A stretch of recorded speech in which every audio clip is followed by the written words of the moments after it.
y'all know who it is. Y'all know what time it is. It's that boy who? It is that boy what? It's that boy Ralphie. And yes, sir, I am back, baby. Back and better than ever than what I was supposed to be. Now, y'all are probably wondering why I am here. What's on the men's brain? What's on my brain? What I'm finna talk about today. So, ladies and gentlemen, boys and girls, not gonna sit here and lie. Of course, I have been gone for the past, 2 weeks. And I'm not gonna sit here and lie. It has been a lot of changes going on as of lately in my life right now. So, and I'm not gonna sit here and lie to y'all. I'm not gonna cap. Literally, for the life of me, things have really changed for me, and whether it was good or bad. But I'm not gonna hold y'all. Of course, to anybody that knows my story knows September 8th, knows that September 8th, is my grandmother's death anniversary. And, it made 17 years. I'm not going to sit here and hold you. Lord knows that I miss both my grandparents genuinely. Because, I'm not going to sit here and hold y'all. I had the best grandmother and grandfather in the world that anybody can ask for. And, like I said, with me doing this, what I'm doing, literally, I know for a fact, you feel me? My grandma and granddaddy's looking down at me, just smiling, just probably just saying, keep going, grandson, you got this. And, like I said, I'm sorry, I am truly and dearly sorry, you feel me, that I actually, you feel me, took them 2 weeks off, but to actually get everything back together with me mentally, yes, I'm very happy about that I'm back being myself. And of course, I'm not going to sit here and lie to y'all. One of the number one reasons that keep me on track and always keep me motivated would always be my lady Veronica. And, like I said, when it's all said and done, literally, that's being completely real and honest. Literally, she's one of the main things that's keeping me on track and getting me back together like I'm supposed to be. And I'm not going to sit here and like I said, If you don't have a woman that's getting on your ass or that's supporting you, hey, I don't know what she there for. But other than that, y'all, not gonna sit here and lie to y'all. I truly and dearly appreciate everybody for the patience that they have with me. And not even gonna sit here and lie. One of the things I meant to celebrate. I finally reached my goal of getting to 200 subscribers on YouTube. I'm not going to hold y'all. And thing with that is, I'm well over 200 subscribers. Now, the biggest goal is then to probably get to at least 300 to like 400 subscribers before the end of the year. I'm not going to hold y'all. But other than that, y'all probably wondering why I'm here. And I'm gonna just be like this. If you do watch wrestling, you know what I'm talking about. But if you don't watch wrestling, hey, I understand. Thank you for the support anyway. Thank you for the support that you give me my channel. But I'm here to talk about the two main groups of WWE. The two main big factions. Well, they're not even really big no more, but I'm here to talk about the Judgment Day and the Bloodline. And I'm not going to sit here and hold y'all. Don't get me wrong. When the Bloodline first started, the Bloodline started off so slowly. But as time went on, the Bloodline got better. And they started adding more members. You feel me? Of course, when Jay and Roman had their little rivalry, then next thing that's when Jay became the right-hand man. And the next thing even though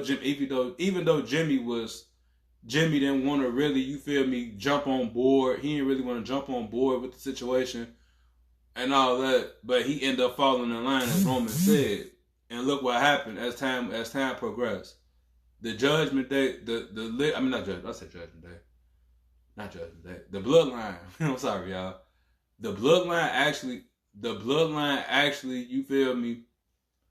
The Bloodline actually grew. And I'm not going to sit here and lie to most people. I know for a fact most people hated the Bloodline. I'm not even going to sit here and hold y'all. Don't get me wrong. I'm not going to sit here and say I hated the Bloodline. I actually love the direction that the Bloodline went. Because, like I said, look how they built up. And then next thing you know, that's when you had Solo Sikoa come in and help Roman. And then it was just, I literally, like, after that, it's just, You gotta sit there and think about it with Roman. Roman Reigns is basically. How could I put this? Roman Reigns is one of the GOATs of WWE right now. If you technically want to be real and honest, the man literally held the title for 1,316 days. And I'm not even gonna sit here and lie, despise the things that people said about Roman and all that. Like when Roman Reigns first got there, people hated Roman Reigns with a passion, and it was just like for Roman Reigns to come back as a heel and actually developed so much better on his mic skills, on everything that was, you feel me, that people thought that people didn't like. And it's like literally Roman Reigns is one of the top guys of WWE if you really want to be honest. But anywho, not gonna, like I said, this bloodline, the OG bloodline will forever be the greatest bloodline group in the history, because like I said, you had the WWE Universal Champion Roman Reigns, you had the Undisputed Tag Team Champions in the Usos, then you had a young up and coming Solo Sikoa. But what's so crazy about this new bloodline that I'm not too much liking, the only thing that's keeping this new bloodline relevant, if y'all want to be technically real and honest, the only thing that's really keeping the new bloodline so relevant is Jacob Fatu.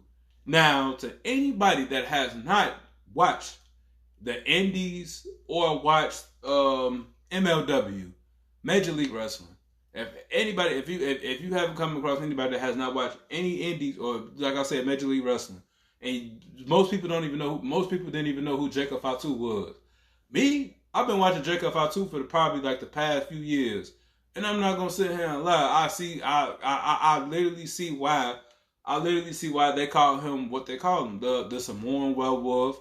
Like, it's so crazy because a man in his stature and his size should not move the way he moves. This man, this man moves. This man is probably the size. This man is probably the size of a fucking ultra heavyweight, moving like a cruiserweight. And it's like his move setting is so cold. When I say cold, it's cold. And then, like I said, I wouldn't be surprised if he's a spy. I would not be surprised if he was a spy for Roman Reigns and all this and that. But long story short, then you have you have Tommy Tonga and Tama Loa, which we all know their history in New Japan. They didn't held multiple titles in New Japan. And it's like I said, I'm not taking nothing away. I'm not taking nothing away from this Tama Loa and Tommy Tonga situation, but it's crazy because, like I said, the only thing that's keeping this new bloodline relevant is Jacob Fatu. But not Roman, but Solo Sikoa. Don't get me wrong, Solo Sikoa can put on a good match, but his promoting skills, his mic skills, his promo skills, like, it's just like it's watered down to me. And it's just like, don't get me wrong, I kind of sort of see where they going with the storyline and all this and that, but it's just like nothing beats the original of, who's like, of course we know who was the only tribal chief in Roman Reigns, because Roman Reigns actually perfected that character to a T. Solo Sikoa, no. If anything, y'all should have just kept Solo. Y'all should have just kept Solo like the enforcing role, just kept him quiet. Because, like I said, Solo Sikoa is not, like this Bloodline 2.0, I really don't have no respect for. The only person that really gives the Bloodline its aura, that gives it its aura, is Jacob Fatu. And I'm not gonna hold it. Like I said, I wouldn't be surprised one of these days if Jacob Fatu actually turns on the Bloodline and goes to the OG Bloodline where he actually belongs. Because, like I said, you have the Usos that could probably reunite with each other. Which, by the way, next Tuesday, I will be talking about the results for Raw. So y'all stay tuned. But other than that, you feel me? Other than that, like I said, this new bloodline, the only thing that's really carrying them is Jacob. That's all I can tell y'all. Then, of course, let's go to this Judgment Day. Now, at first, I wasn't too much of a fan of Judgment Day at first. But as Judgment Day started growing, Judgment Day was starting to actually, you feel me, get there. Because, you finally had Dominic Mysterio jump out of his father's shadow and actually start becoming his own man, which was good. Not gonna hold y'all. Then on top of that, you think about it. Well, no. Let me start from the beginning with the Judgment Day. It all started at WrestleMania 38 when Edge went on his dark little hyenas. And of course, he had a match against AJ Styles at WrestleMania, which I'm not gonna lie, which was a dream match to see. Not gonna hold you. Who would have known they right man, they would have seen AJ Styles go against Edge at WrestleMania, which was, you feel like I said, wasn't a bad match. But of course, you had Damian Priest, which you had Edge playing the mentor role to Damian Priest, and that's how that was the first member of the Judgment Day, which I'm not gonna lie, which was cold to me. Then on top of that, the next following pay-per-view, which was Backlash, you had Rhea Ripley make her appearance, which I'm not gonna sit there and lie. I truly and dearly believe this, and I heard this when Randy Orton got hurt. So Randy Orton was the only person between Edge and Randy Orton. Randy Orton was the only babyface at that time, but then he got hurt. So of course, they had to make it a way where Edge can be a babyface. So now you feel me? They added Finn Balor into the equation of being the Judgment Day, which I'm not gonna hold you. I truly, like I said, I wish Randy Orton would have never got hurt, because if Randy Orton would have never got hurt, just imagine how Judgment Day would have took. Just imagine how Judgment Day would have took off. They still would have had Edge in the faction. Think about it. You probably would have had still Damian Priest, Rhea Ripley. You could have added Finn Balor. You probably could have added Dominic Mysterio, but JD McDonough and Carlito, nah, I don't think so. I don't think you could have added them extra two members into the group, and Liv Morgan. So, but thing with that is, of course, we all know they turned on Edge, and they took matters into their own hands, and it was so crazy because after a while, they was messing with the Mysterios, and that's when Dominic Mysterio actually turned on his father and turned on Edge. And next thing you know, you feel me, he actually went, when it all boiled down to it, literally, that's how that Judgment Day was formed. Remind you, and then not even just that, remind you. Think about it. You had Dominic Mysterio and Rhea Ripley with their actually, you feel me, with their actually, like where people were starting to notice them, looking at them like they was the next Eddie Guerrero, you feel me, next Eddie Guerrero in China. Which I'm not gonna lie, they did get that persona off. I mean, they did give that persona off. I'm not gonna sit here and hold you, and I ain't gonna sit there. I was one of them that was saying that if they would have break that group up, that's how that was gonna go. They was gonna have Dominic Mysterio. They was gonna have Dominic Mysterio and Rhea Ripley like China and Eddie, like it was back in the days. But of course, you know things change. Then on top of that, you feel me? Think about it. I mean, then you had Finn Balor.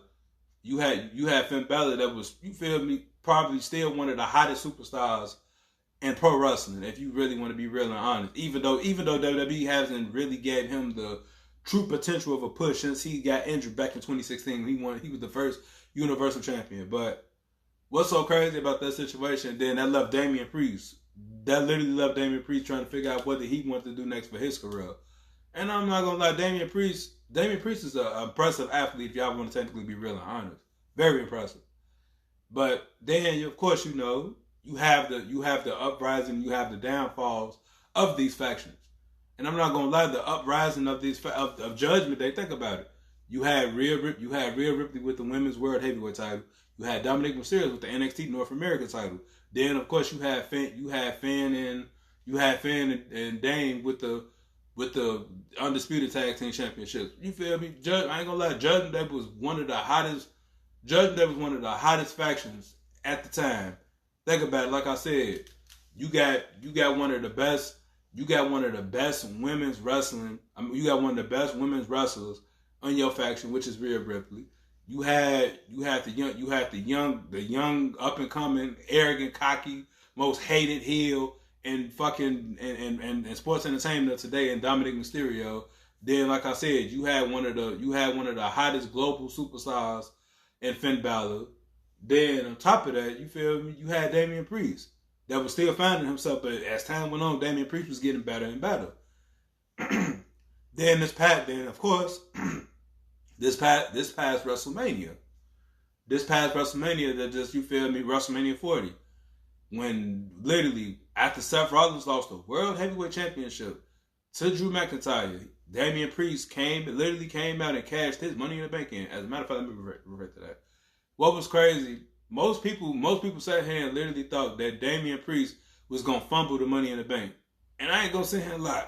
I will admit I was one of those. Excuse me. I was one of those people that damn near believed that he was gonna be the one to fumble it, but he proved me wrong, and he literally cashed in. He literally cashed his Money in the Bank in at WrestleMania and won the World Heavyweight title. And I'm not even gonna sit here and lie. People was kind of making me mad. They were kind of making me mad about the situation, about his World Heavyweight title run. This is my whole thing. Y'all didn't never give him the proper storyline. Y'all was never giving him the proper storyline that he needed to really elevate as a champion.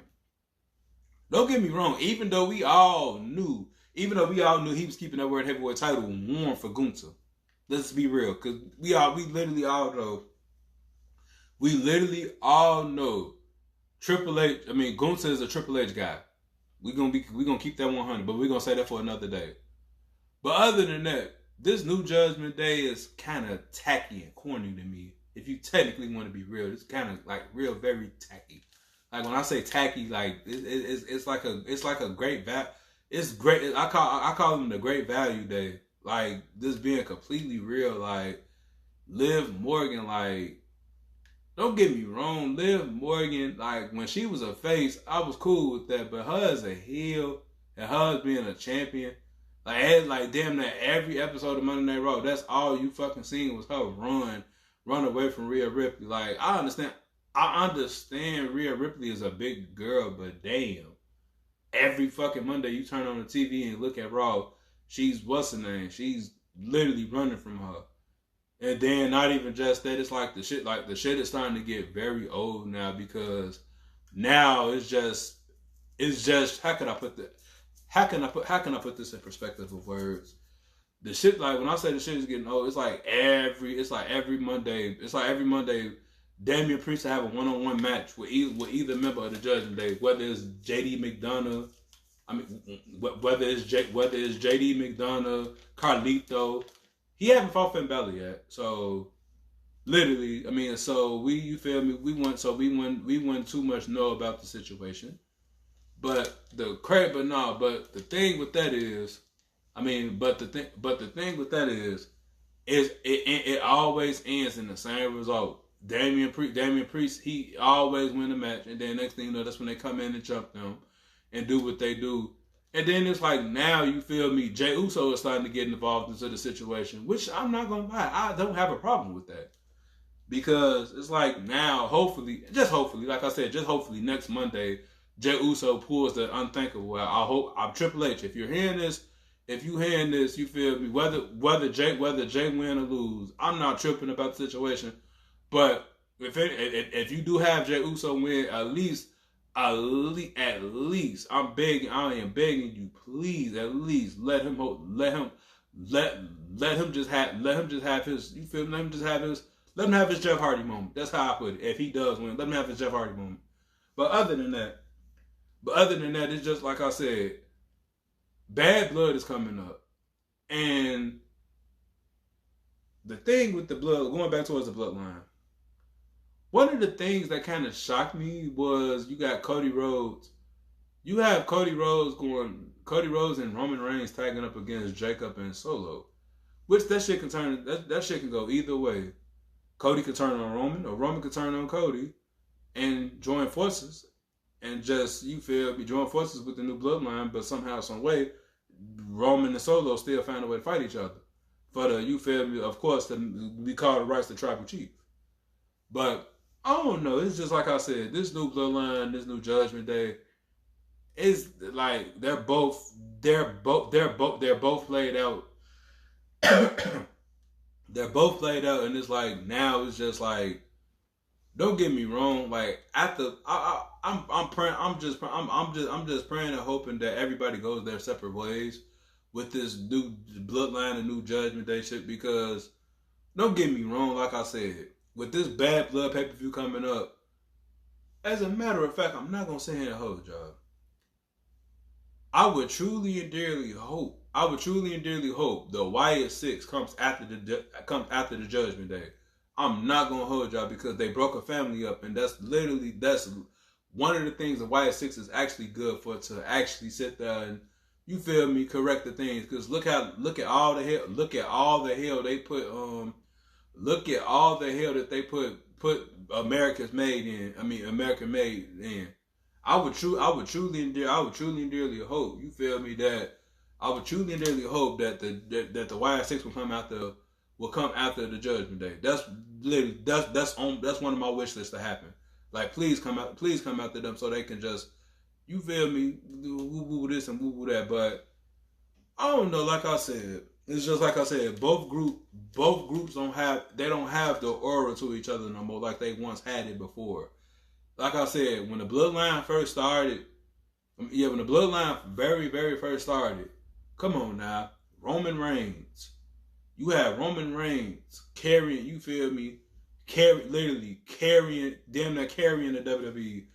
Literally, you feel me? Even though Jimmy J and Solo were getting involved in them matches, you have to give credit where credit is due. Roman Reigns was doing his big one. You feel me? Even though he was a part-timer still, but he was doing his big one. Then, of course, like I said, you had the Usos. One of the greatest tag teams in WWE history. You can't sit here and tell me the Usos is not. You can't sit here and tell me the Usos is not one of the all-time great tag teams in WWE history right now. Because, you feel me, like I said, I want to say like literally like all the great rivalries that they didn't have with the New Day. And then not even just that. Literally, look how long they held the tag team titles. They literally had the tag team division on lock. And it was just like I said, you couldn't take it away from them. And then, of course, Solo Sikoa, even though he was the enforcer, he was quiet. Solo played his part right when he was in that part of the bloodline, and he did everything that Roman told him to do. But it's just like now, you feel me? Like I said, his aura, he doesn't have that aura about him. He doesn't have that tribal. He doesn't have that tribal chief persona on him. Like, what makes him a tribal chief? Let's just be completely real. When it's all when a whole goddamn year ago, even though he helped Roman beat Cody at WrestleMania 39, regardless, think about it. Solo, I ain't gonna lie, I'm not even gonna take this away from Solo. Solo actually could put on good matches, but it's just like I said, his mic skills, all that shit, literally promo skill, all that shit needs work. I understand all that shit could be a work in the making. You feel me? Within time we will see.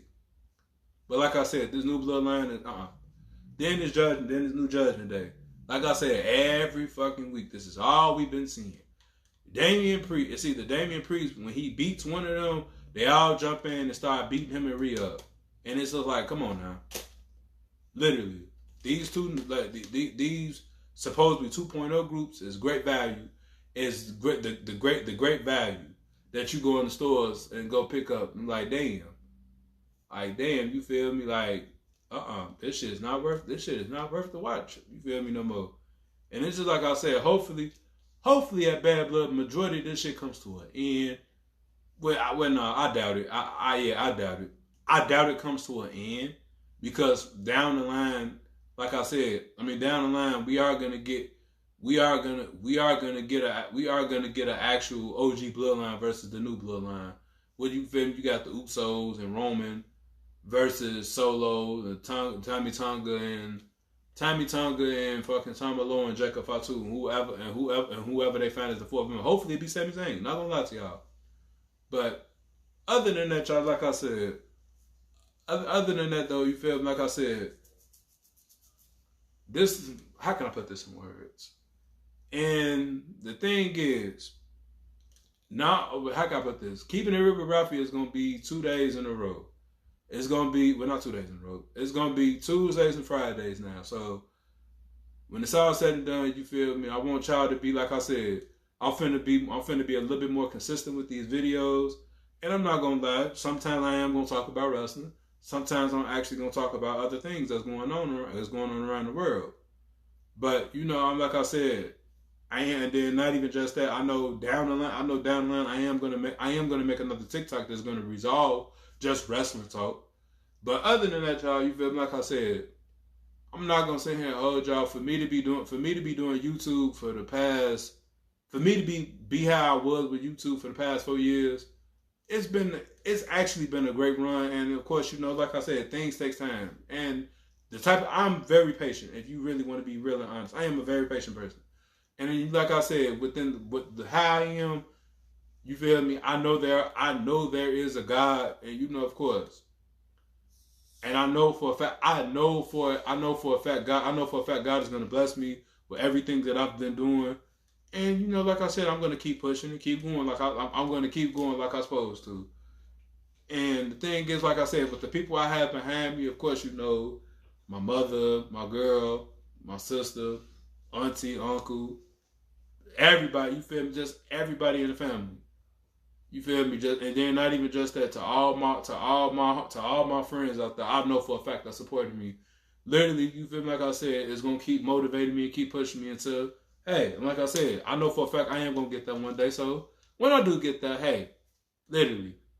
Oh yeah, by the way, before I do get up out of here though, October 1st, your boy Ralphie will be going to his very first wrestling event since 2008. So I will be getting a few little clips and all this and that. So if you follow me on IG, if you follow me on Snapchat, if you friends with me on Facebook, what else? And of course, like I said, I am finna start back posting on Twitch. So you feel me? Y'all stay tuned. So if y'all follow any of my social media, y'all literally know, you feel me? Like I'm gonna be catching clips and everything of everything. So, and then not even just that, the next following day, October 2nd, that is my girlfriend's birthday. And of course, like I said, this is a birthday gift that she wanted from me, so I made it happen for her because, hey, I love her. And literally like I always say, and I'm not gonna lie, and like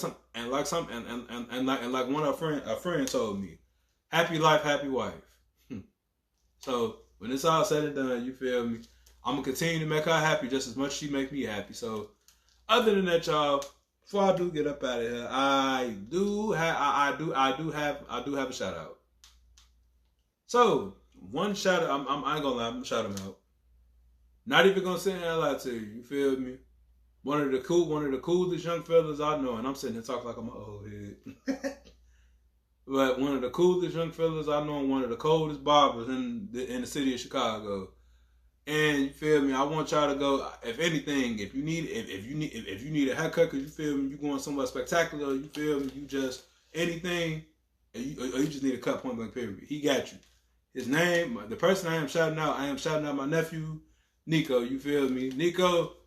Like I said, brother, I'm happy for you, and you feel me. Keep doing what you're doing, brother, because hey, excuse me.